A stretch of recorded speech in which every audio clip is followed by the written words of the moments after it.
오늘도 저희 순빛교회 예배 함께 하시는 모든 분들 위해 주님의 은혜와 평강이 함께 하시기를 간절히 기원드립니다. 그리고 축복합니다. 또 한 주간 잘 지내셨지요? 네, 아이가 있는 가정에서는 아마 동일한 마음일 텐데 어서 빨리 이 코로나19의 시기가 지나가서 학교 좀 갔으면 어린이집 좀 갔으면 하는 마음이 클 거라고 생각됩니다. 다들 지치고 힘든 상황이시겠지만 또 나가지 못해 답답한 마음이시겠지만 오늘 함께 이렇게 예배드리면서 그 마음을 하나님께 위로받으시기를 다시 한번 기원드립니다. 오늘 본문 말씀 나사로가 다시 살아나는 이 말씀인데요. 제가 이 본문 말씀을 가지고 시나리오를 하나 써봤어요. 아주 짧은 시나리오인데요.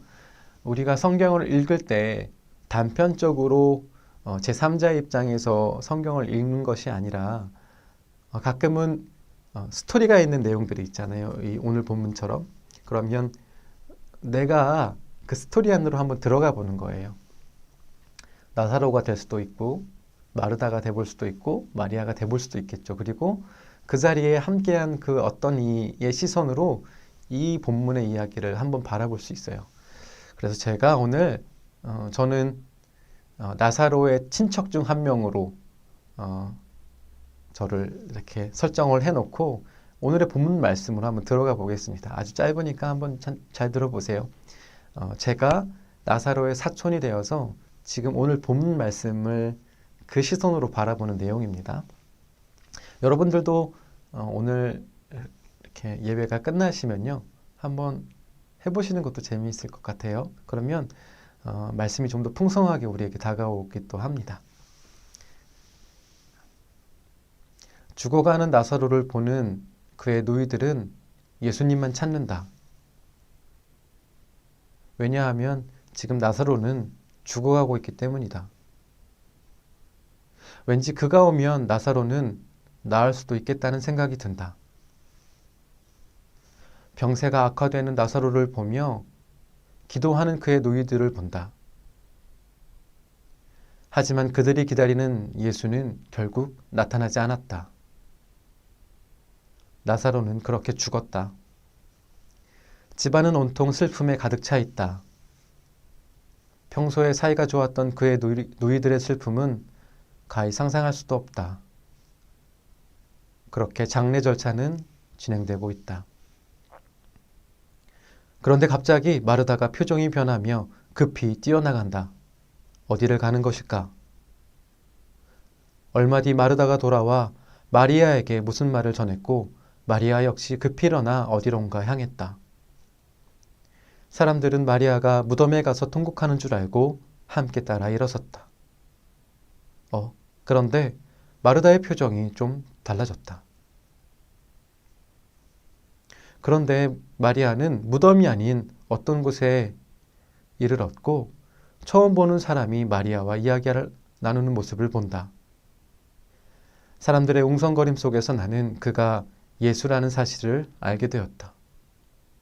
그런데 마음 깊숙한 곳에서 분노가 일렀다. 괜히 그가 원망스러웠다. 조금만 일찍 오지. 마리아와 알 수 없는 대화를 나눴던 그가 갑자기 눈물을 흘린다.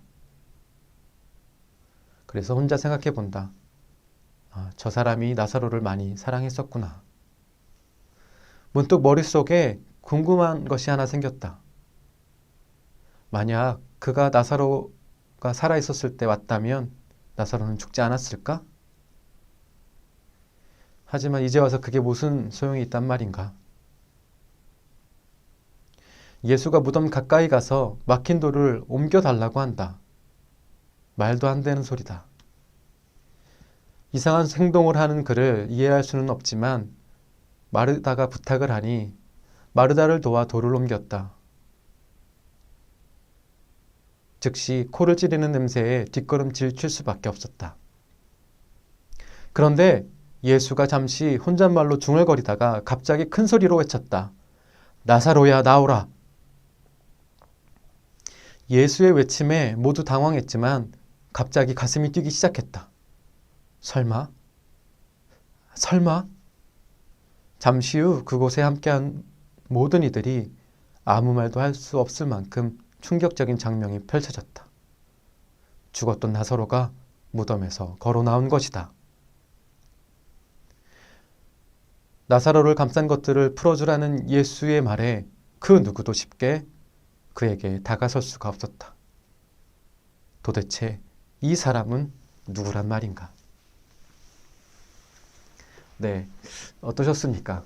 제가 이 본문 말씀을 묵상하면서요, 제가 이 상황 속에 한번 들어가 봤거든요. 저의 시선으로 바라봤던 이 사건이에요. 아마 이러지 않았을까? 우리는 이미 앞뒤의 내용을 다 알고 예수 그리스도에 대한 지식이 풍성하기 때문에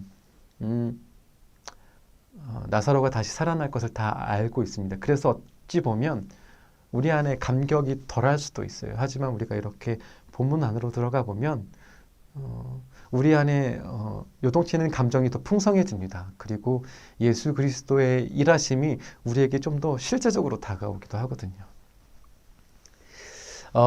오늘 본문 말씀은 지난주에 우리가 이야기 나누었던 나면서부터 보지 못했던 소경의 이야기가 있지 않습니까? 그 이야기와 맥을 같이 합니다. 이 나사로의 부활 역시도 하나님의 영광을 나타내기 위함이기 때문입니다. 그리고 오늘 우리가 읽은 본문 말씀에서도 그곳에 모여있는 무리들은 예수님을 그 소경을 고친 사람으로 인지를 하고 있기도 하고요. 그리고 또 한편으로는 이 나사로의 죽음과 부활은 앞으로 예수님께서 걸어가셔야 할 그 십자가의 길을 상징적으로 대변해주고 있기도 합니다. 나사로는 죽었다가 다시 살아났지만 예수님께서는 이 사건을 계기로 유대인들의 그 지도자들의 그 협박이라고 해야 할까요? 예수 그리스도를 죽이려는 그 시도가 더욱 거세졌기 때문입니다. 그래서 결국 이제 우리가 다 알다시피 다음 주는 종료주일, 그 이후로는 고난주간을 보내시고 십자가에 달려 돌아가시게 됩니다. 그래서 오늘 우리가 읽은 35절에 보면 예수님께서 눈물을 흘리시잖아요. 그 눈물이 좀 더 찡하게 또 뭉클하게 다가오는 것 같기도 합니다. 지난주 본문에 예수님께서는 세상의 빛으로 자신을 드러내셨고 오늘은 부활이요 생명이신 예수 그리스도 하나님의 아들 자신의 정체성을 다시 한번 나타내고 계십니다. 하지만 예수님께서 이렇게 계속적으로 자신에 대해서 이야기하고 말씀하시는데 여전히 제자들과 사람들은 그것을 온전히 이해하지 못하고 깨닫지 못하고 있습니다. 제자들의 모습을 한번 볼게요. 우리는 어쩔 수 없이 예수 그리스도의 제자들의 모습을 통해서 우리를 투영할 수밖에 없잖아요. 그렇게 예수님의 표적을 함께 했고 오늘 본문은 사실 요한복음에서 등장했던 여러 가지 표적 중에 마지막 표적이기도 하거든요. 그렇다고 한다면 제자들은 이미 수많은 표적들을 봤을 것이고 이루 말할 수 없는 과학으로 증명할 수 없는 놀라운 일들을 눈으로 직접 본 거잖아요. 그런데 여전히 예수님께서 나사로를 살리겠다라고 하시는 그 이야기를 온전히 이해하지 못합니다. 그리고 나사로가 살아날 것이라는 것보다 지금 유대인들이 자신들을 죽이려 하는 시도 혹은 그런 분위기에 휩싸여서 자신들의 안위를 더 걱정하는 모습을 보이거든요. 도마가 얘기한 것처럼 우리 죽으러 가자 이렇게 하는 외침도 그래서 좀 공허하게 들리기도 합니다. 예수님 의지하여 우리 죽으면 죽자 뭐 이런 다짐일 수도 있을지도 모르겠다는 생각도 들어요. 하지만 예수님께서 생각하시고 바라보시는 시선과 그 뜻과 완전히 방향이 다른 외침인 거잖아요. 그러니 이런 외침은 공허한 거죠. 방향이 같아야 하잖아요. 예수님이 바라보시는 시선을 함께 봐야 하고 예수님께서 가시는 그 길에 저희도 같이 서서 그 길로 가야 하는데 지금 전혀 다른 이야기, 다른 시선, 다른 방향으로 가고 있는 거예요. 제자들이요. 이걸 우리의 삶으로 가져와 본다면 우리의 교회가 예수 그리스도의 시선으로 살아가지 못한다면 주님의 뜻을 온전히 깨닫지 못하고 살아간다면 우리 교회가 드리는 예배가 공허할 수밖에 없지 않겠습니까? 그래서 개혁된 교회, 개혁교회는 날마다 개혁되어야 해요. 무슨 말이냐면요. 이 개혁의 의미는 예수 그리스도의 죽음과 부활에 맞춰져 있거든요. 날마다 예수님의 시선과 예수님의 뜻에 우리의 몸을 틀어서 맞추는 거예요. 그런데 교회가 제자들과 같이 자신들의 안위만 생각을 한다면 그래서 예수님의 뜻과 시선이 아닌 자신들의 뜻과 시선으로 예수님을 따라가게 된다면 결국 다른 길로 갈 수밖에 없어요. 그런 제자들의 외침, 그런 교회들의 외침이 과연 세상에 그리스도의 향기를 전할 수 있을까 한번 생각해 보게 됩니다. 예수 그리스도의 시선과 방향은 제자들의 안위 혹은 자신의 안위가 아닌 지금 어려운 당한 이웃을 향하고 있어요. 죽은 나사로, 슬퍼하고 있을 마르다와 마리아, 온전히 그곳을 향하고 있습니다. 그래서 오늘 본문을 제가 마르다를 조금 바라보면서 이야기를 드리려고 해요. 등장인물이 많이 나오긴 하지만 또 마리아도 있긴 하지만 주목할 인물은 마르다입니다. 제가 복음서를 통틀어서 이 마르다와 마리아의 믿음이 가장 주목할 만하지 않을까 이런 생각이 들어요. 믿음의 높고 낮음을 잴 수 없지만 표면적으로 드러나 있는 여러 가지 사건들을 종합해 볼 때 이 마르다와 마리아의 믿음이 굉장히 신실하지 않았을까 이렇게 생각해 보기도 합니다. 오늘 본문에 나오는 마르다의 신앙 고백은 베드로의 것과 유사해요. 아니 거의 같습니다. 공간복음에는 등장하지 않는 이 마르다의 이 고백이 이 베드로의 고백과 같다라는 이 사실은 사실 많은 것을 설명하지 않아도 마르다가 얼마나 하나님 앞에서 신실했는지를 설명해 주기도 하거든요. 이런 마르다의 신앙 고백과 상관없이 이제 많은 주석에서 예수님께서 말씀하시는 그 부활 신앙의 온전한 의미, 비록 마르다가 부활 신앙을 이해하고는 있지만 그것을 자신의 삶으로 가져와 오지 못하고 적용시키지 못하는 마르다의 믿음에 대해서 되게 박하게 평가를 하거든요. 마르다가 예수 그리스도의 그 부활 신앙을 완벽하게 이해하지 못했다. 되게 믿음이 작다. 이렇게 표현하고 있는데요. 개인적으로 제 견해는 조금 다르기는 합니다. 조금 더 실제적인 이야기를 드리려고 하는데요. 갑작스러운 죽음 앞에서 그런 상황 앞에서 온전히 부활신앙을 이해하고 깨달을 수 있는 사람이 과연 몇이나 될까요? 되게 객관적으로 우리가 성경을 앞에다 두고 모든 내용을 알고 지식적으로 다 안다고 해서 우리가 그 부활신앙을 다 이해하고 깨달은 건 아니잖아요. 우리 그리스도인들은 좀 오해하고 있는 것이 있는데 우리가 읽고 안다고 해서 그걸 다 깨달은 줄 알아요. 그렇지만 저는 그렇게 생각하지 않거든요. 제가 그랬으니까. 2011년도에 어머니께서 갑작스럽게 이제 말기암 선고를 받으셨습니다. 그리고 2년 전에 저희 형이 갑작스럽게 쓰러져서 사경을 헤매는 수술을 받았거든요. 솔직하게 말씀드리면 그 순간순간에 저는 예수 그리스도께서 말씀하신 부활의 신앙을 다 이해할 수 없었습니다.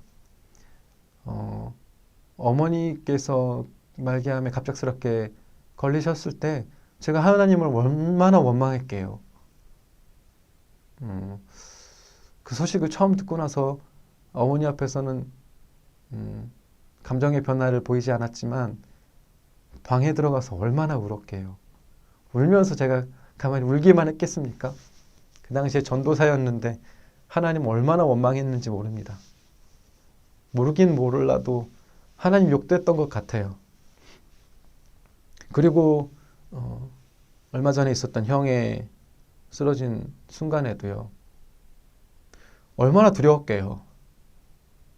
그 소식을 처음 듣자마자는 아무것도 할 수 없었는데 급하게 이제 병원으로 올라가는 차 안에서 너무 두려워서 눈물이 나더라고요.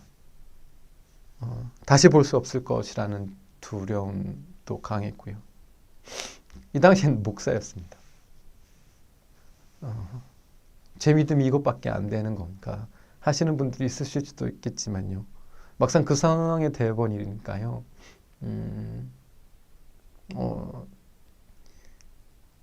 안 되더라고요.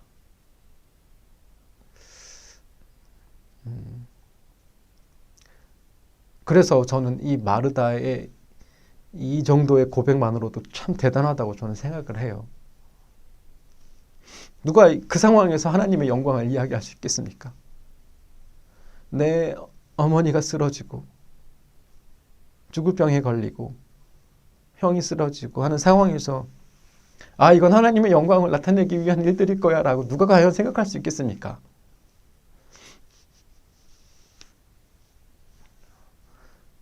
없지 않을 수도 있겠다라는 생각도 들긴 하지만 적어도 저는 그러지 못했습니다.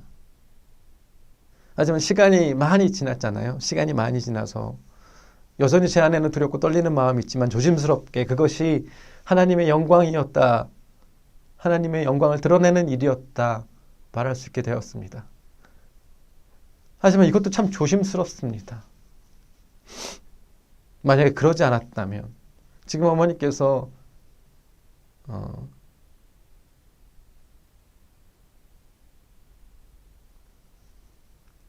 반대의 상황이 되었다면 지금 어머니 잘 건강하게 지내시고 형도 건강하게 지내고 있거든요.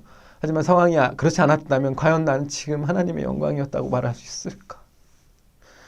지금 우리가 살고 있는 지금도 수많은 사람들이 수많은 믿음의 사람들이 이 가족의 아픔 질병으로 노심초사하고 있을 텐데 과연 그들이 그 순간을 하나님의 영광이 나타나기 위한 일이다라고 고백할 수 있을까 생각해 봅니다.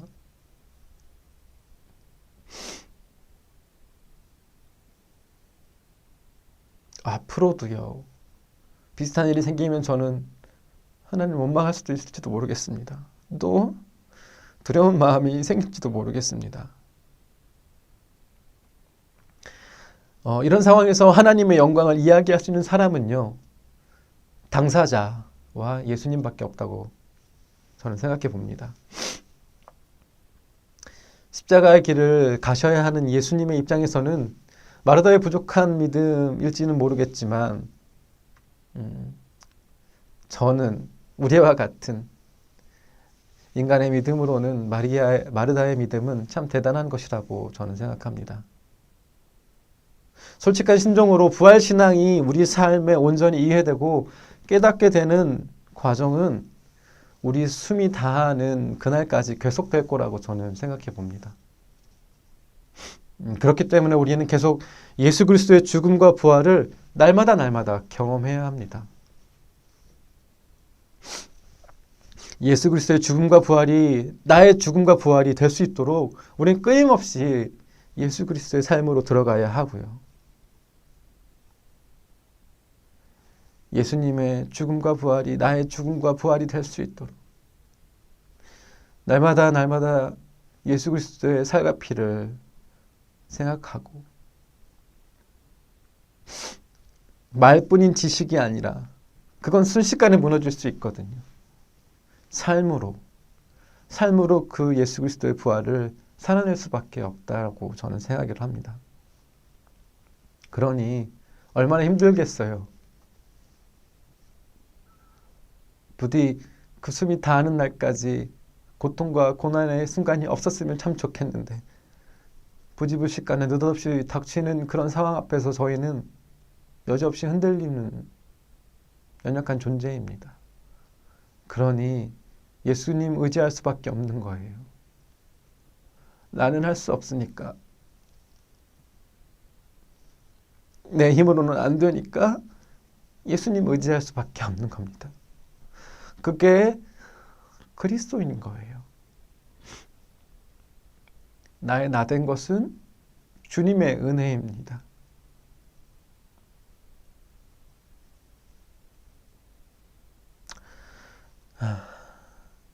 그렇게 예수님의 눈물은 그렇게 살아야만 하는 우리를 향한 애틋한 마음일 수도 있고요.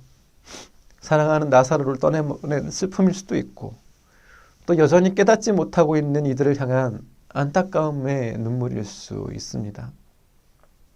그래서 예수님은 나사로의 이름을 부르신 것처럼 오늘도 우리의 이름을 부르십니다. 그 부르심에 응답하여 무덤에서 나와 참된 자유와 영원한 삶을 우리 누려야 하지 않겠습니까? 오늘 그리고 지금 예수님께서 어디서 우리를 부르고 계시는지 우리의 마음의 양심을 열고 잘 들어보시기를 바랍니다. 우리가 주님의 부르심에 응답할 수 있는 그런 삶을 살아낼 수 있으면 참 좋겠고,